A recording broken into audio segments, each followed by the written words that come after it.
வணக்கம் ஸ்ரீ குபேரன் டிவி நேருக்கு லக்ஷ்மி அன்பு வணக்கங்கள். இப்போ நம்ம பார்க்க போகிறது வார ராசி பலன் 26ஆம் தேதியிலேருந்து 1ஆம் தேதி வரை எப்படி இருக்க போதான்னு பார்க்க போகிறோம். ஸோ எப்போதுமே சொல்கிறதாங்க, லக்னத்துக்கு பாருங்கள், ராசிக்கு பார்ப்பதை விட லக்னத்துக்கு பாருங்கள், ரொம்ப பர்ஃபெக்டாக இருக்கும். உதாரணமாக ஒரு மகர லக்னம் விருச்சிக ராசினா நீங்கள் விருச்சிக ராசிக்கான பலன்களை பார்க்குறோம். மகர ராசிக்கான பலன்களை பார்க்கும்போது ரொம்ப சூப்பராக இருக்கும். இந்த வாட்டி டிப் ஆஃப் த வீக்கில் கடன். ஏன்னா கடன் பார்த்திங்கன்னா நிறைய பேருக்கு நிறைய விஷயங்கள் வந்து அடிபட்டிருக்கோம். கடன் பிரச்சனையிலேருந்து எப்படி தீர்வு, அது ஏன் வருதுங்கிறதெல்லாம் சொல்லியிருக்கோம், பரிகாரங்களையும் சொல்லியிருக்கோம். கண்டிப்பாக அப்ளை பண்ணி பாருங்க, ரொம்ப சூப்பராக இருக்கும். சிம்மராசி. ஸோ சிம்மராசிக்கு வந்து பார்த்திங்கன்னா உங்களுக்கு ராசி அதிபதி சந்திரன் வந்து சிம்மராசிக்கு வந்து பார்த்திங்கன்னா உங்களது ராசி அதிபதி சூரியன் வந்து பார்த்திங்கன்னா உங்களுக்கு வந்து 10ல் இருக்காருங்க. ஸோ 10ல் இருக்கும்போது என்ன மாதிரி விஷயங்கள்லாம் நடக்கும் அப்படின்னும்போது தொழில் ரீதியான விஷயங்களும் நல்ல ஏற்றம், நல்ல விஷயங்கள்லாம் இருக்குங்க. ஸோ ரொம்ப கமாண்டிங்காக ஏதாச்சும் பெருசாக பண்ணோம் அப்படிங்கிற விஷயங்கள்லாம் ரொம்ப சூப்பராகவே இருக்கும். ஸோ அதெல்லாமே வந்து ரொம்ப பெரிய ப்ளஸ்ஸான விஷயங்கள் தான்.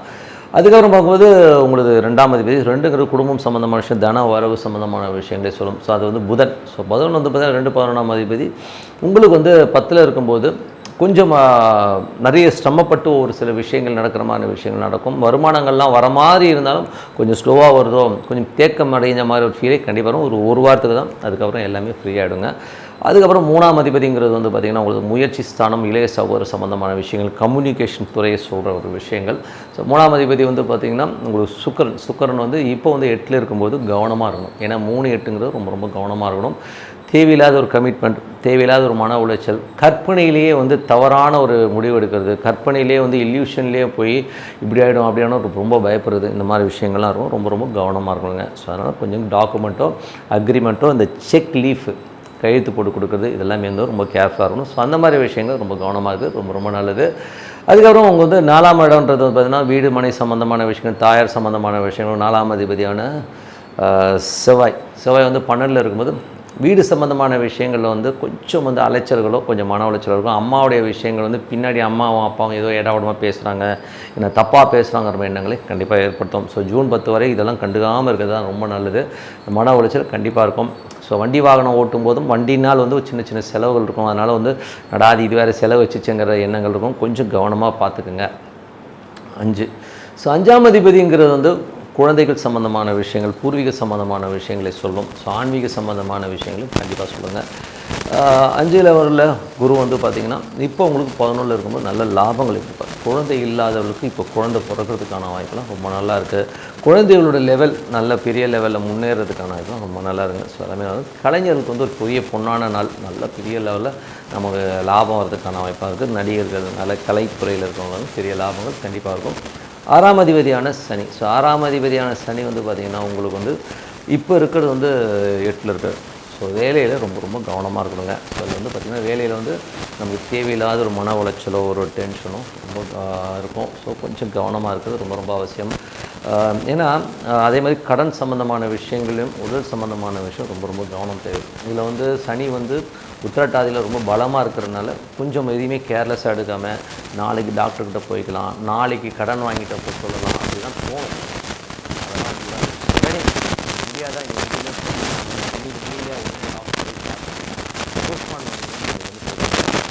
கவனமாக இருக்கணும். அதே மாதிரி வந்து வழக்குகள்லாம் பார்த்துக்கலாம் விடாதீங்க. என்ன ஏதுங்கிறது வந்து தெரியாதுங்க. கேர்லெஸ்ஸாக மாட்டிக்கிறது கவனமாக பார்த்துக்கணும். 7ல் உள்ள கிரகம் வந்து பார்த்திங்கன்னா உங்களுக்கு வந்து கணவன் மனைவி உறவை சொல்லும், கஸ்டமர்ஸை சொல்லும். அது 8ல் இருக்கும்போது நிறைய மன உளைச்சல். ஏன்னா வந்து குடும்பத்தாரே ஒருத்தர் திட்டுறது இந்த மாதிரி விஷயங்களாக இருக்கும். கஸ்டமர்ஸ் கிட்ட வந்து கொஞ்சம் நம்ம ஏதாவது எரிஞ்சு விழுந்துருவோம். ஸோ அதனால் கொஞ்சம் பார்த்து பேசுறது ரொம்ப ரொம்ப நல்லதுங்க. என்னடா அது இதெல்லாமே வந்து நெகட்டிவாக இருக்கணும். 8ல் ஒரு பிளானட் நடக்கும்போது கண்டிப்பாக அந்த மாதிரி விஷயங்களாகும் கொஞ்சம் கேர்ஃபுல்லாக இருக்கிறது ரொம்ப ரொம்ப நல்லது. 8ஆம் அதிபதியான குருவும் 10ல் இருக்கும்போது தொழில் ரீதியான விஷயங்கள் ரொம்ப ரொம்ப கவனமாக இருக்கணும். ஸோ இதில் வந்து பார்த்திங்கன்னா தொழிலில் வந்து ஏதாச்சும் இடவடமாக ஒரு தப்பான முடிவு எடுத்து அதில் மாட்டிக்கிறதுக்கான ரொம்ப கவனமாக இருக்கணும். 9ஆம் அதிபதி உங்களுக்கு வந்து செவ்வாய் உங்களுக்கு வந்து 12ல் வந்து நீச்சமாக இருக்கும்பொழுது பயங்கர மன உளைச்சல் இருக்குங்க. அப்பா சம்மந்தமானவர்களும் ரொம்ப கவனமாக இருக்கணும். கொஞ்சம் மன உளைச்சல், நைட்டு தூங்காமல் கொஞ்சம் ஸ்ட்ரெஸ்ஸாக இருக்கிற மாதிரி ஃபீலே கண்டிப்பாக இருக்கணும். ஸோ இதெல்லாமே வந்து ஜாக்கிரதையாக பார்த்துங்க. அதுக்கப்புறம் பார்த்தா உங்களுக்கு வந்து 10ஆம் அதிபதி 10ஆம் அதிபதி சுக்கிரன் அங்கேயே இருக்கும்போது முயற்சியில் பெரிய வெற்றி. தொழிலில் வந்து இந்த டைமில் வந்து அந்த சுக்கிர தசாபுத்தி அந்த நல்ல லாபங்கள் நல்ல ஏற்றம் வர்றதுக்கான ரொம்ப சிறப்பாக இருக்குது. ஸோ இதில் வந்து என்னென்னா மேஜராக வந்து சிம்ம ராசிக்காரர்களுக்கு வந்து மேஜரான விஷயம் வந்து ப்ளஸ்ஸான விஷயம்னு பார்க்கும்போது குழந்தைகளோட வளர்ச்சி ரொம்ப நல்லாயிருக்கும். இதுவரை குழந்தை இல்லாதவர்களுக்கு குழந்தை கிடைக்கிறதுக்கான வாய்ப்பு ரொம்ப நல்லா இருங்க. ஸோ அது ரொம்ப நல்ல விஷயம், ட்ரை பண்ணி பாருங்கள். ஸோ இது வந்து இதில் வந்து ரொம்ப சிறப்பான விஷயங்கள். தொழில் ரீதியான விஷயங்கள் வேலை செய்பவர்கள் வந்து இந்த வாரத்தில் வந்து ரொம்ப கவனமாகணும். இதுதான் ரொம்ப மேஜரான விஷயம். ஏன்னா வந்து தொழிலில் கேர்லெஸ்ஸாக இருந்தோ மற்றவங்க அவமானப்படுத்துகிறாங்க திட்டுறாங்கன்னு சொல்லிட்டு நம்ம ஒரு தப்பான டெசிஷன் எடுக்காமல் இருக்கிறது ரொம்ப நல்லது. கடன் சம்மந்தமான விஷயங்கள் உடல்நிலை சம்மந்தமான விஷயம் கேர்ஃபுல்லாக இருக்கணும்.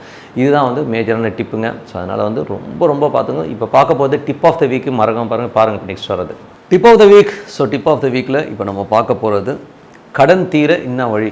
ஸோ அதை தான் வந்து டிப் ஆஃப் த வீக்கில் மேஜரான விஷயம். கடன்கள். ஸோ கடன்கள் வந்து எப்படிலாம் வரும் அப்படின்னும்போது யாருடைய ஜாதகத்தில் கடன் அதிகமாக இருக்கும்னா குரு கேது தொடர்பு. ஒன்று குரு கேது நட்சத்திரத்தில் வருது, குருவும் கேதுவும் ஒன்றா வருது.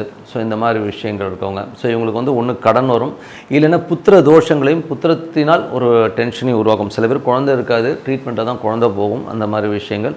அதுமாதிரி குரு கேது இருக்கவங்களுக்கு கடன்கள் அதிகமாகிடும். ஏதோ ஒரு விஷயம் ஆரம்பிக்க போய் ஒரு பெரிய கடனை கொண்டு வந்து விட்டுருன்றது தான் மேஜரான விஷயம். அது மாதிரி இல்லைன்னா ஒரு வழக்குகளால் ஒரு தலைவலிடும். ஸோ இந்த 3 விஷயத்தில் தான் வந்து மேஜராக பாதிக்கப்படும். ஸோ இந்த மாதிரி இருக்கும்போது கடன் தீரணும்னா என்ன பண்ணணும், இந்த மாதிரி வழக்குகள் இந்த மாதிரி டென்ஷன் வந்து வெளியில் வரணும், ஒரு கிளாரிட்டி வரணும்னா குரு கேது இருக்கவங்க பௌர்ணமி சித்தர் வழிபாடுகள் கண்டிப்பாக. அந்த சமாதிகள் போய் உட்காந்து பாருங்கள். நீங்கள் ஒரு முறை பார்த்தா உங்களுக்கு புரியாது, நீங்கள் கண்டினியூவாக போயிட்டு இருக்கும்போது உங்கள் லைஃப்பில் வந்து எவ்வளோ சேஞ்ச் வருங்கிறத நீங்கள் பார்க்கலாம். இது வந்து எனக்கு கண்கூடாக ஒருத்தர் வந்து ரொம்ப கஷ்டத்தில் இருந்தவர் அங்கே போய் படுத்தே தூங்கிடுவார். அந்த காலகட்டத்தில் தூங்க விட்டாங்க, இப்போ தூங்க விடுறதில்ல. ஸோ அதனால் தூங்கிடுவார். ஸோ காலையில் இருந்தும் அவர் வந்து லைஃப்பில் வந்து இன்றைக்கி வேறு லெவலில் இருக்கார். ஸோ இது ஒரு உதாரணம். இதுக்கப்புறம் பார்க்கும்போது கடன் எப்போ அடையுங்க, எனக்கு வந்து கடன் தீரணும் அப்படின்னா அஸ்வதி நட்சத்திரம் வர அன்னைக்கு, ஓகேங்களா, அஸ்வதி நட்சத்திரம் வர அன்னைக்கு மேஷ லக்னம் வர அந்த டைமில் வந்து நீங்கள் வந்து ஒரு பணத்தை, அதாவது கொஞ்சம் அசல் கொஞ்சம் வட்டி ரெண்டுமே சேர்த்து கொடுத்துட்டிங்கன்னா உங்கள் கடன்கள் ஈஸியாக அடைபடுங்க.